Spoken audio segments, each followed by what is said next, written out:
And who are you? Ice Cube of the Geomitrons. Word. My smoke show queen speaks truth. Cool.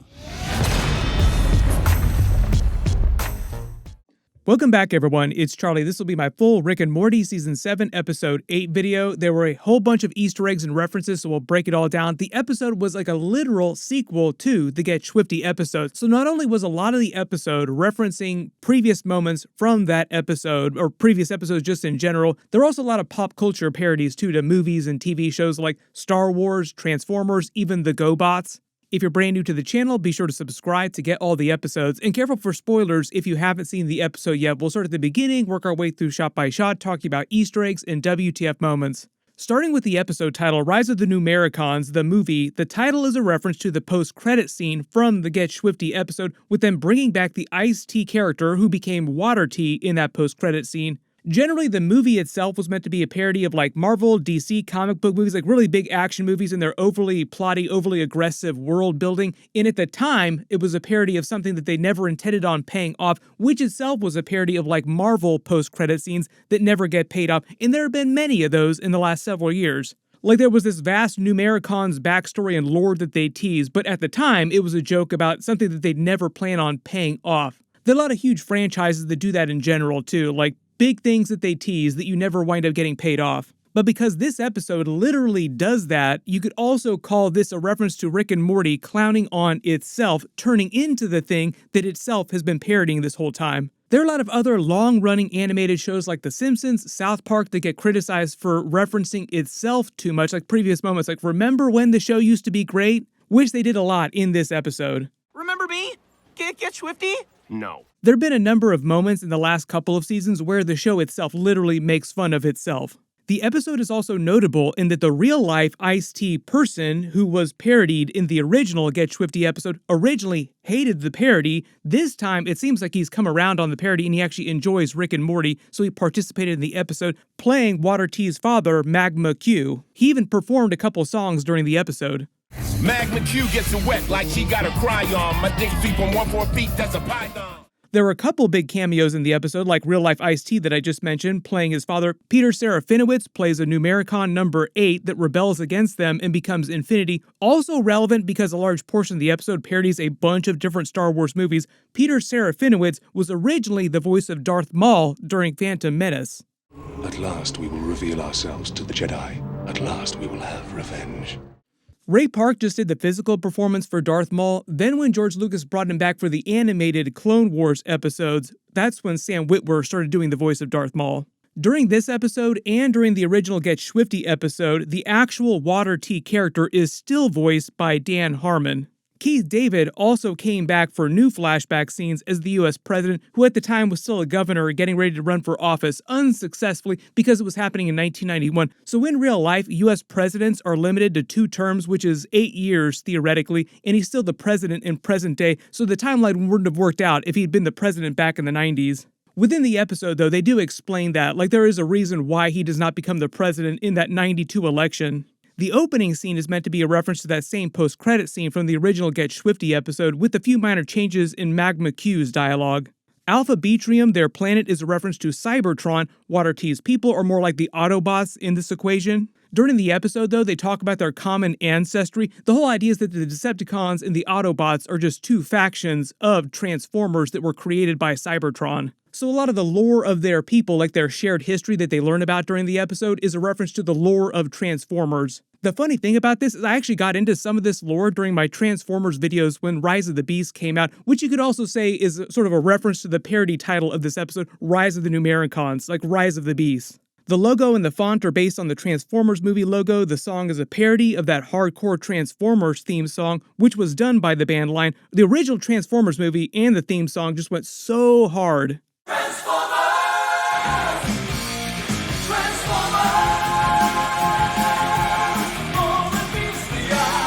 One of the biggest pieces of inspiration for us was the animated Transformers movie from the 80s. The color palette, the shot choices, they really went big in that movie. If you haven't watched it, it is a rite of passage. I would recommend checking it out. There are a whole lot of Transformers that got killed at the beginning of that movie. Just imagine a little kid sitting in the audience being traumatized by that.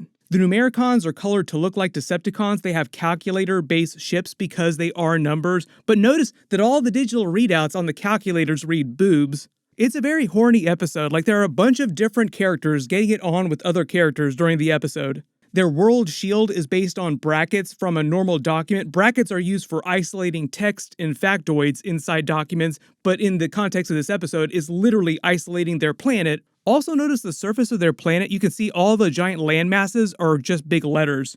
His glyph jumper ship seems like a parody of the Transformers original spaceship. The interior also feels like a reference to the layout of Cal Kestis' spaceship during the Jedi Survivor games, maybe a little bit Millennium Falcon too because of all the Star Wars parody during the episode. In documents, glyphs are meant to be symbols representing different letters and characters. The whole Eye of Harmony is meant to be a parody of the Matrix of Leadership from the original Transformers movie. Them coming to Earth is also a reference to the Transformers coming to Earth during that movie. It's a big Goldenfold episode, who they reveal a bunch of backstory for. He used to be Water T's teacher when he was exiled to Earth in his human form, and in present day, because of what happened between them, he hates hip-hop music, yelling at Morty. Notice the kid sitting in front of Morty in class is also a parody of Justin Roiland in real life, but he's been in Morty's class since season 1, like he's been around for a long time. Goldenfold, being Water T's former teacher, also trying to teach everyone math all the time during the episode, seems like a reference to the Edward James Olmos movie Stand and Deliver, which was all about him trying to teach inner-city school kids calculus. Ice-T was also on the Fame TV series back in the 80s, which took place at a high school. You could call it a bit of a reference to that too. There are a lot of moments during the episode where they clown on Ice-T, but he's kind of in on the joke this time because the real-life Ice-T is playing a character during the episode. Morty makes several Get Schwifty episode references during this episode to Water T, but Water T, for some reason, just repeatedly keeps saying that he forgets, doesn't remember anything about that actual episode. Like, I don't know what you're talking about. Maybe just because he doesn't want to give Morty the satisfaction. You can let me know in the comments, like, why did he refuse to acknowledge the Get Schwifty episode? We learn a bunch about Goldenfold's backstory. Turns out he loves Smokey Robinson, but hates hip-hop music, mostly because of his bad blood with Ice-T, or Water T, however you want to think about him. And apparently he is super horny on Maine, but I don't think that's a new thing. I think he's been like that in previous episodes. He references clown balls, he theoretically impregnates one of the other simple ancient glyphs on the other planet, and also references to numbers and letters getting it on all the time, like numbers get down all the time, sometimes with letters. He even talks about Pornhub during the episode. When they flash back to Water T when he was in class, he's got a Sony Walkman and he's wearing a Pac-Man t-shirt because it is in the 1980s. Sinistar 7 is mostly a parody of like Kylo Ren or maybe like an evil version of Rey because of the whole Star Wars parody of the episode and the relationship that she gets in with Water T, like the villain who turns good gets into the relationship with the hero. Them working together to defeat Infinity and Kylo Ren Rey working together to defeat Emperor Palpatine during Rise of Skywalker. He insults her by calling her an upside down L because she is literally the number 7. You turn it upside down, it looks kind of like an L. If I talked about every single number and letters pun that they talk about in the episode, this video would be like an hour long. Like she talks about spilling the tea as in killing Water T. Weapons lock for them is called caps lock, like on your keyboard. The hyperdrive is called the hyphen drive. They also later call it the Helvetica drive. When she returns to their mothership, it's a giant bracket for numbers and symbols. Also, it's a reference to Darth Vader's Super Star Destroyer. When her ship flies in, it also makes the TIE Fighter howling sound. Her father is Lord Dreadnought. He's a giant zero. The hologram scene is a parody of that Empire Strikes Back scene when Darth Vader speaks to the Emperor for the first time. His little period symbol cackling and cracking jokes all the time feels like a parody of Salacious Crumb, though. Dreadnought is meant to be the Emperor Palpatine in this Star Wars parody or this equation to make more math puns. Several times in the episode, Goldenfold keeps referencing the homework that Water T owes him from a long, long ago, which he finally completes at the end of the episode. They clown on Morty for being super dumb, saying he's literally the worst student Goldenfold has ever had. Like, no, you're way dumber than Water T was. When they flash back to Water T's recording studio, it's the same one from the Get Schwifty episode. Goldenfold uses math to teach him how to make his music better using 4/4 rhythm time, eventually becoming huge hip-hop star Ice-T like he is in real life. His audio engineer makes a Back to the Future reference with the Marvin Gaye joke, which Morty then later references again. Marvin! Your cousin Marvin Berry? Goldenfold realizes where they need to go next, and when he makes the beep boop sounds himself while typing the keys on the console, that's also a bit of a meta reference to the actors in Star Wars making the sounds of the lightsabers, the blasters, in real life when they're using them when they're not supposed to, like while they're actually filming. Part of the whole joke is that there's no actual sounds, like the blasters don't make sounds, the lightsabers don't make sounds. They add those in post-production later, so sometimes the actors will just get so obsessed with what they're doing that they'll make the sounds themselves with their mouths while they're trying to film. I think Planet E10, where God created letters, is meant to be a Star Trek V reference when they think that they're traveling to the center of the universe to meet actual God. During the episode, it's also a bit of a reference to Endor from Return of the Jedi and Dagobah from Empire Strikes Back. We meet Oxygen S, who is Peter Serafinowicz's character, secretly the number 8, who's infiltrated the Alphabetrium. When he says in quotes, that's just a device used in documents to add context to sentences. He narrates his own reveal in third person too, a couple times in the episode. This time he says, secret villain. When they arrive at the planet, notice that Seven calls out to Theresias Christ, like a Jesus Christ based on their Numbericon culture. Them crashing in the swamp, the ship sinking, is also from Empire Strikes Back.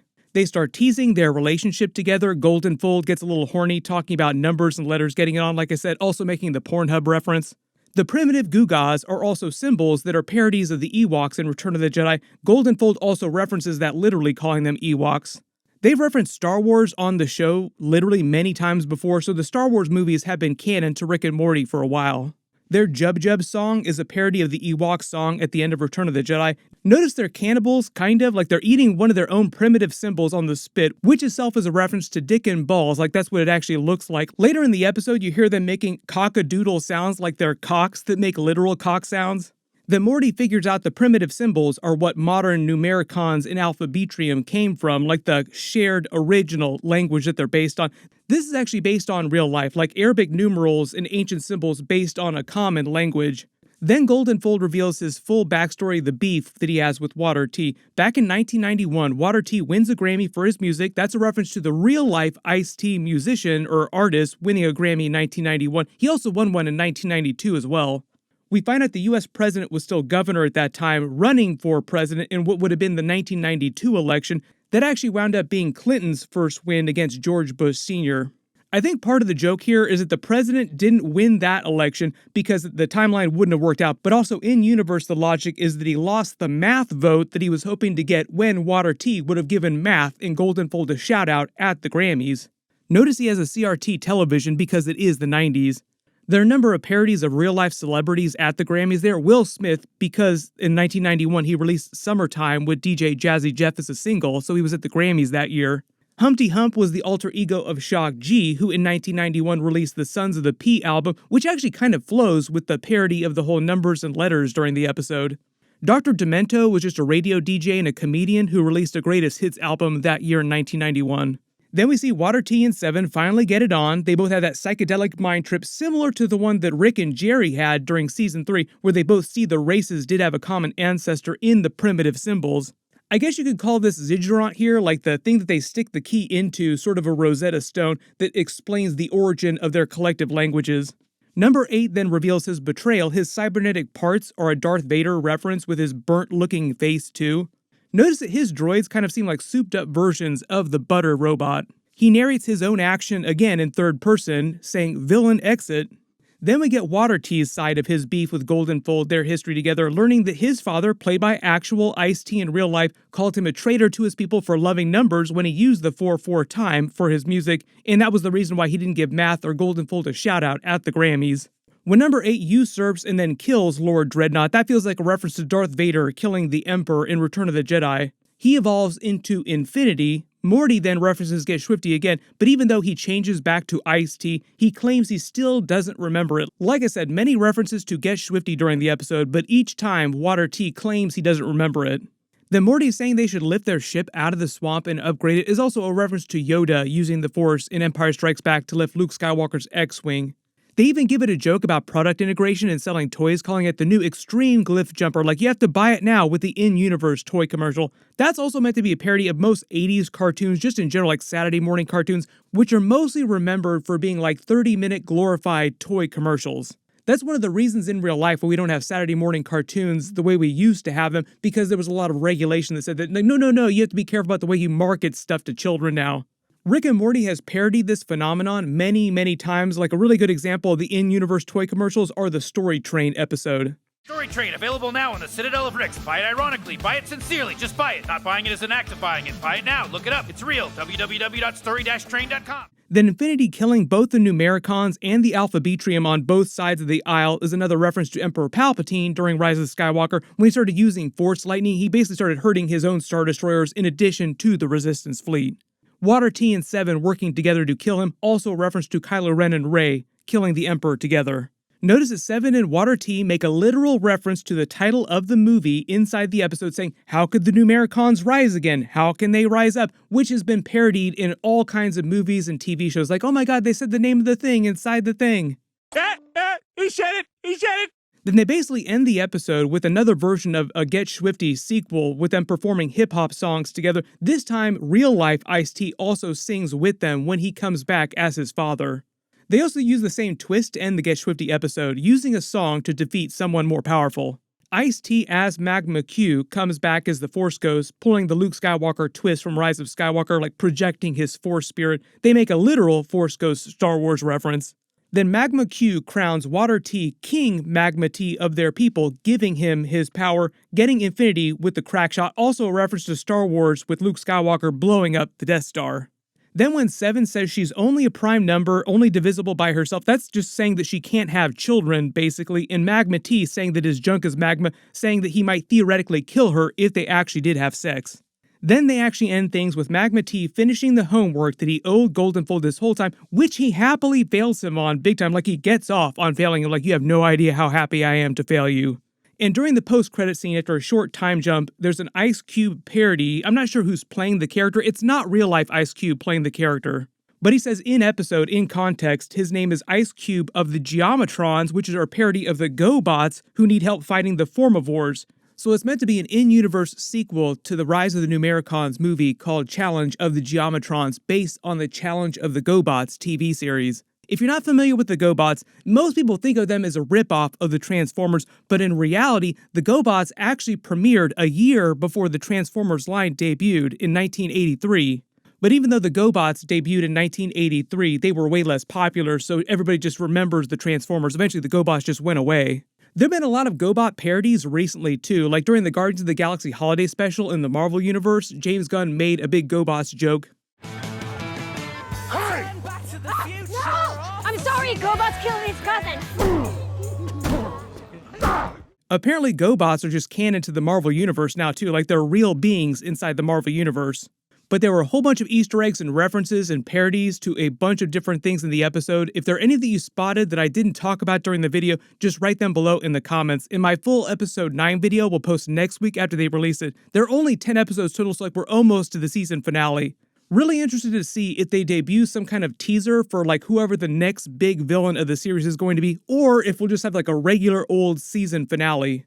The other big thing that's coming up is the Marvel What If Season 2 episodes will start around Christmas week. I'll be doing videos for all those. We should get some trailers for that pretty soon. And because this weekend was CCXP Brazil Comic Con, there were a whole bunch of trailers. Click here for all those trailer videos, and click here for all my Rick and Morty episode videos. Thank you so much for watching. Everyone stay safe, and I'll see you guys in the next one.